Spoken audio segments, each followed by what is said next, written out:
Inggris diklaim diam-diam masih memasok peralatan militer untuk Israel. Diduga sudah lebih dari 8.630 amunisi yang dikirim. Mengutip Tribun News pada 8 Mei, klaim itu merupakan dugaan sementara dari Gerakan Pemuda Palestina, Progressive International, dan Workers for a Free Palestine. Lebih tepatnya, dalam laporan resmi menyebut bahwa Inggris masih terus mengekspor peralatan militer ke Israel, meskipun pemerintah menghentikan kegiatannya. Bak secara diam-diam mengekspor walau pemerintah telah menangguhkan sebagian lisensi ekspor pada September 2024. Diklaim setidaknya ada lebih dari 8.630 amunisi telah dikirim ke Israel sejak penangguhan diberlakukan.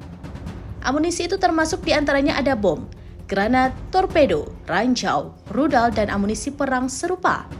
Meskipun Menteri Luar Negeri David Lammy, Sekretaris Perdagangan Jonathan Reynolds MP, dan menteri lainnya berulang kali mengakhiri pasukan langsung suku cadang jet tempur F-35, namun bukti menunjukkan bahwa mereka terus mengirim langsung komponen jet ke Israel setelah September 2024. Menegaskan bahwa pemerintah Inggris telah dikelabui melihat bahwa pengiriman amunisi masih berlangsung hingga saat ini.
Download Tribun X sekarang, menghadirkan lokal menjadi Indonesia.